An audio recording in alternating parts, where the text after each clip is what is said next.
सीधी एवं विधि की प्रत्येक न्यूज का अपडेट सबसे पहले पाने के लिए चैनल को सब्सक्राइब करें और बेल आइकॉन प्रेस करें।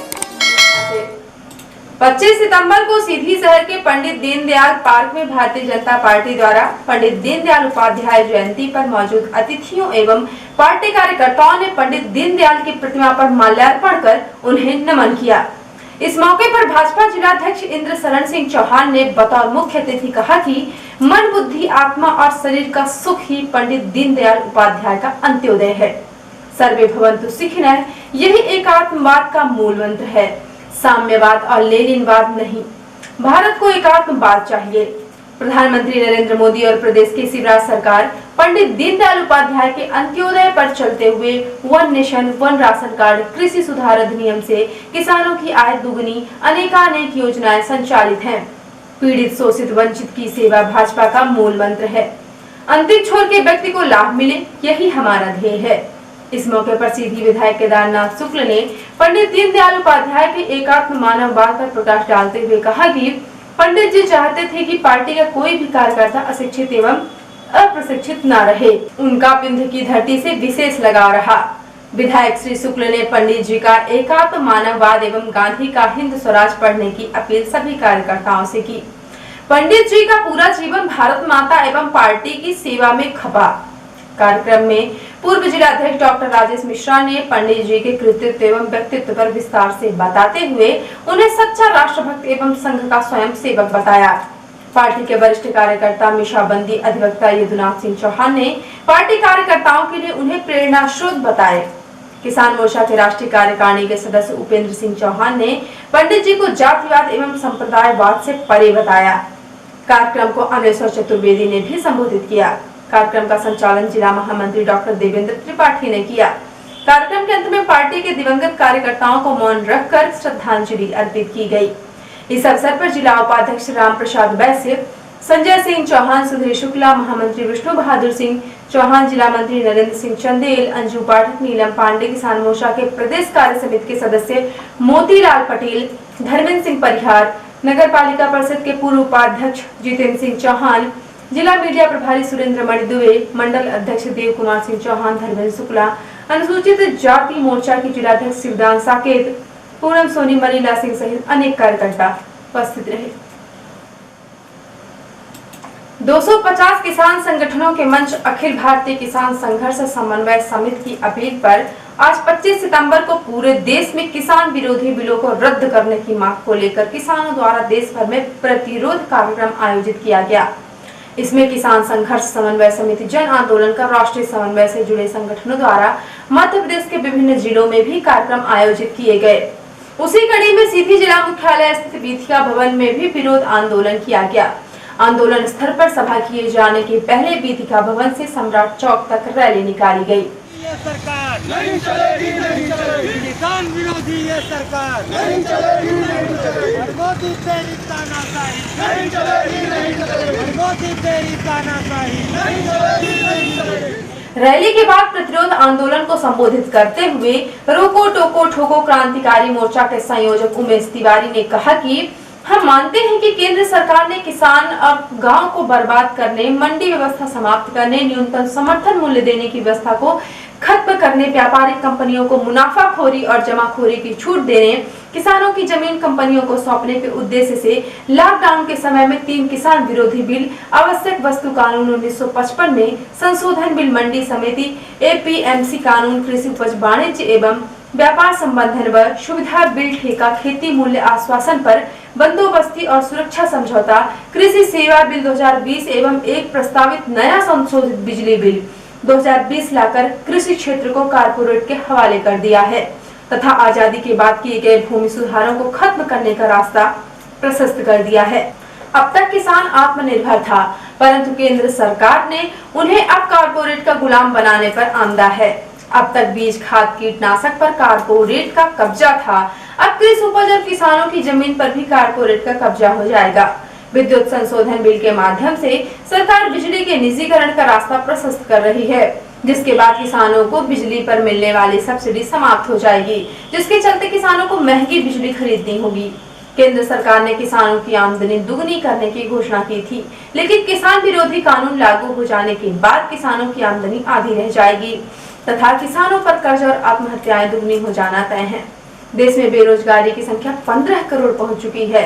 ऐसी हालत में 65% ग्रामीण आबादी के जीविकोपार्जन के साधन कृषि को बर्बाद करने से बेरोजगारी अनियंत्रित हो जाएगी।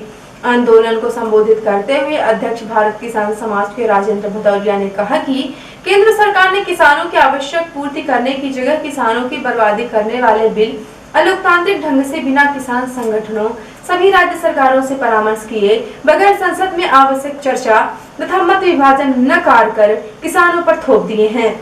सभा को संबोधित करते हुए कॉमरेड सुंदर सिंह ने कहा कि संसद में देश के किसानों ने सरकार का जो रवैया देखा है उससे किसानों का संसदीय लोकतंत्र पर से विश्वास घटा है। केंद्र सरकार द्वारा लागू किए गए बिल किसानों के सम्मान पूर्वक जीवन जीने के अधिकार को बाधित करेंगे तथा किसानों पर नई गुलामी थोपेंगे। आंदोलन को संबोधित करते हुए कॉमरेड बद्री मिश्रा ने कहा कि केंद्र सरकार ने श्रम कानूनों को खत्म कर श्रमिकों को भी कारपोरेट का गुलाम बना दिया है। आंदोलन को विष्णु बहादुर सिंह, सोमेश्वर सिंह, प्रभात वर्मा, इंद्रभान सिंह, माधव पांडे, शिव कुमार सिंह, बलराज सिंह, सूर्यवली सिंह, अनिल तिवारी, प्रदीप सिंह, रोहित मिश्रा, रामचरण सोनी, निसार आलम आदि ने संबोधित किया। सभा का सफल संचालन आनंद पांडे द्वारा किया गया। विरोध आंदोलन के बाद कलेक्टर सीधी के माध्यम से राष्ट्रपति महोदय को किसान विरोधी बिलों को सरकार को वापस भेजने तथा सरकार को अपने फैसले पर पुनर्विचार कर किसान हित में बिल रद्द करने हेतु प्रेरित करने बाबत ज्ञापन पत्र सौंपा गया। सीधी जिले के मझौली ब्लॉक अंतर्गत ग्राम पैपखरा में लगे बालाजी स्टोन क्रशर के द्वारा की जा रही नियम विरुद्ध ब्लास्टिंग से वहां पर रहने वाले ग्रामीणों को जान के लाले पड़े हुए हैं। ग्रामीण अपनी जान बचाने के लिए अपना घर-बार छोड़कर भागने के लिए मजबूर हैं। 25 सितंबर को अपनी इसी समस्या को लेकर ग्राम पैपखरा के ग्रामीण जिला मुख्यालय पहुंचे और उन्होंने जिले के पुलिस अधीक्षक और जिले के कलेक्टर को अपनी समस्या का आवेदन पत्र सौंपकर बालाजी स्टोन क्रशर पर कार्यवाही की मांग की है। जिला कलेक्ट्रेट में अपनी समस्याओं का ज्ञापन देने आए ग्राम पैपखरा के लोगों ने सिटी हलचल को अपनी समस्या की जानकारी दी और कहा कि यदि शासन ग्राम पैपखरा में लगे बालाजी स्टोन क्रशर में ब्लास्टिंग बंद नहीं करवाता तो हम लोग पलायन के लिए मजबूर होंगे। आगे उन्होंने कहा कि हम लोगों की खेतीबाड़ी पूरी तरह से नष्ट हो गई है और विरोध करने पर हमें जान से मारने की धमकी दी जाती है। हम आए ग्राम पैपखरा, ग्राम पंचायत बनिया टोला, विकासखंड मझौली से आए हैं। समस्या हमारी ये है कि स्टोन क्रशर ग्राम पैपखरा के बीच बस्ती पे लगा हुआ है और व्यापक काफ़ी बड़े पैमाने का क्रशर है वो, और जब उसमें ब्लास्ट होता है तो ब्लास्ट के बाद जो हमारे खपड़े के और सीट के घर हैं और सीट और खपड़े को तोड़ के वो पत्थर मेरे घर के अंदर आ जाते हैं और डस्ट इतना व्यापक है कि मेरे खेतों की फसल किसी भी तरह से उगती ही नहीं है, ना उपजाऊ ना उपयोग में आ रहा कुछ। अब बस्ती के बीच में क्रशर लगा है। बस्ती के बीच में क्रशर, पूरी तरह से बस्ती के बीच में क्रशर लगा हुआ है और बिना कोई रॉयल्टी कटे गाड़ियां चल रही हैं और बिना कोई लीज के पत्थर कहां से ये उठा रहे हैं। मतलब कहीं पे किनका क्रशर है? एक क्रशर विजय शर्मा, हरीश शर्मा का है जो वहाँ सरपंच भी हैं ये वर्तमान में, इसीलिए इनको स्वीकृति मिल गई है। अच्छा। हाँ, नहीं तो कभी भी मिल न पाती। गाँव के सरपंच है, 10 साल से लगातार है। क्या चाहते हैं आप? हम कार्यवाही चाहते हैं कि या तो श्रीमान सक्षम अधिकारी हम लोगों को वहाँ से विस्थापित कर दें, नहीं मर जाएंगे हम लोग, या कि क्रशर बंद कराया जाए, या कि मरने का अधिकार दिया जाए कि हम लोग मरें वहीं पे। ये 3 हमारे में कोई एक डिसाइड कर दिया जाए। क्या नाम है आपका? मैं संतोष सिंह मेरा नाम है, मेरे पिताजी का श्री राम कृपाल सिंह नाम है। कहाँ के रहने वाले? मेरा जमुआ में भी घर है और वहाँ पर भी है, जहाँ पे क्रशर है उससे 200-300 मीटर पास में। कौन सा स्थान है क्रशर का? क्रशर पैपखरा, ग्राम पैपखरा और ग्राम पंचायत बनिया टोला, तहसील मझौली। जी सर, मैं प्रवीण द्विवेदी, ग्राम पैपखरा, पोस्ट पथरौला, जिला सीधी, मध्य प्रदेश से हूँ, थाना मझौली, तहसील मझौली है। ये क्रशर विजय शर्मा द्वारा चलाया जा रहा है और उनके लड़के द्वारा कल रात में फ़ोन करके यही बोला गया कि मैं गोली से मार दूंगा। गाली, इतनी गंदी गाली वहाँ पूरे। इस घटना की आपने सूचना दी, उन्होंने धमकी दी, आपने कहीं रिपोर्ट की है क्या? अभी रिपोर्ट तो वहाँ 100 नंबर में तुरंत कॉल किया था, 100 नंबर वाले बोले वहाँ जाके कलेक्टर ऑफिस में करिए और वहाँ करिए, तब इसके बाद आपकी सुनवाई की जाएगी। इसीलिए मैं कलेक्टर ऑफिस में आया हूँ और सुनवाई हो। एसपी को भी दी है आपने? जी, एसपी को भी दिया हूँ जी। सिटी हलचल को अपनी समस्या से अवगत कराने के बाद आई ग्रामीणों ने जिले के कलेक्टर को अपना आवेदन पत्र सौंपकर न्याय की मांग की है। कलेक्टर रविंद्र कुमार चौधरी के निर्देशन एवं कार्यपालन यंत्री एसएस धुर्वे के मार्गदर्शन में लोक स्वास्थ्य यांत्रिकी विभाग 25 सितंबर से 10 अक्टूबर 2020 तक पेयजल परीक्षण एवं स्वच्छता पखवाड़ा मनाया जाएगा।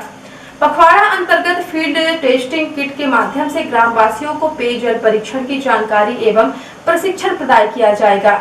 जल जीवन मिशन कार्यक्रम अंतर्गत पेयजल परीक्षण अनवरत जारी रहेगा।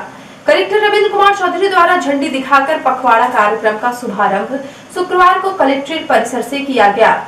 इस अवसर पर लोक स्वास्थ्य यांत्रिकी विभाग के जिला समन्वयक प्रमोद दुबे, उपयंत्री ओम प्रकाश प्रजापति, नीरज निशोले, उमेश तिवारी एवं विकास मिश्रा उपस्थित रहे।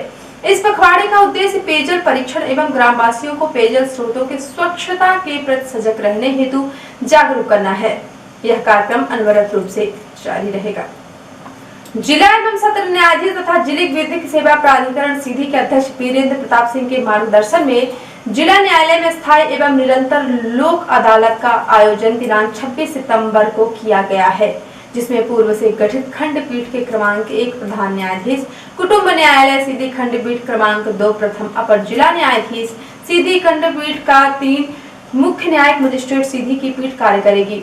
प्रत्येक माह अंतिम शनिवार को आयोजित होने वाले स्थायी एवं निरंतर लोक अदालत के तारतम्य में दिनांक 26/9/2020 को सोशल डिस्टेंसिंग का पालन करते हुए ऑनलाइन स्थायी एवं निरंतर लोक अदालत का आयोजन किया गया है, जिसमें समस्त प्रकार के राजीनामा योग्य प्रकरण निराकरण हेतु रखे गए हैं। लोक अदालत के माध्यम से प्रकरणों का ऑनलाइन वीडियो कॉन्फ्रेंसिंग तरीके से निराकरण किया जाएगा। ऑनलाइन लोक अदालत के माध्यम से राजीनामा योग्य प्रकरणों के निराकरण करने की अधिक जानकारी हेतु जिला विधिक सेवा प्राधिकरण सीधी के अपर जिला न्यायाधीश सचिव डीएल सोनिया से संपर्क किया जा सकता है। और अब पेश है प्रादेशिक हलचल। मध्य प्रदेश में विधानसभा उपचुनाव 28 सीटों पर चुनाव की तारीखों की घोषणा 29 सितंबर से पहले नहीं। शिवराज ने मध्य प्रदेश में लॉन्च की किसान कल्याण निधि योजना, 5,77,000 किसानों के खातों में पहली किस्त ट्रांसफर। जीतू पटवारी बोले, शिवराज और ज्योतिरादित्य की जोड़ी विनाशकारी। शिव ज्योति एक्सप्रेस का कोरोना से 2500 मौतों की दोषी। और मध्य प्रदेश में उपचुनाव की घोषणा से पहले 90 एएसपी और डीएसपी के तबादले हुए। और अब पेश है राष्ट्रीय हलचल। बिहार में 3 फेज में होंगे चुनाव। 28 अक्टूबर, 3 नवंबर और 7 नवंबर को वोटिंग। 10 नवंबर को नतीजे। शाम 5 के बजाय 6 बजे तक वोटिंग होगी। केंद्र सरकार कर रही है धोखा, राज्यों को नहीं दिया जीएसटी का 47,000 करोड़ रुपए। कैग ने कहा नियमों का उल्लंघन है। बिहार में चुनाव की हो गई घोषणा, नहीं हो पाया सीटों का बंटवारा। महागठबंधन और एनडीए में चल रहा मंथन। और अमेरिकी कंपनी हार्ले डेविडसन ने भारत में बंद किया अपना असेंबली प्लांट, लेकिन यहाँ बिकती रहेगी बाइक। और अब पेश है प्रमुख हलचल। भाजपाइयों ने मनाई पंडित दीनदयाल उपाध्याय की जयंती। मन, बुद्धि, आत्मा और शरीर का सुख ही दीनदयाल का अंत्योदय, कहा जिला बीजेपी अध्यक्ष इंद्र शरण ने। सीधी में किसान विरोधी बिल के विरोध में किया गया प्रतिरोध। आंदोलन बिलों को सरकार को वापस भेजने राष्ट्रपति के नाम का सौंपा गया ज्ञापन। सीधी जिले के ग्राम पेवखरा में लगे बालाजी स्टोन क्रशर के द्वारा की जा रही नियम विरुद्ध ब्लास्टिंग से वहां पर रहने वाले ग्रामीणों को जान के लाले पड़े। समस्या लेकर ग्रामीण जिला मुख्यालय पहुंचे।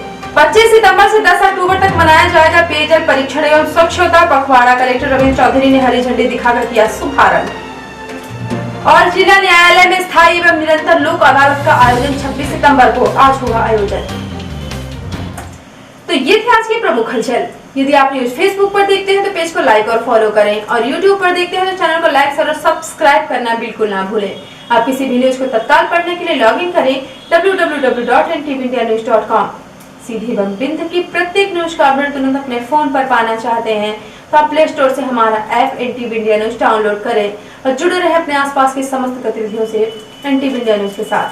नमस्कार।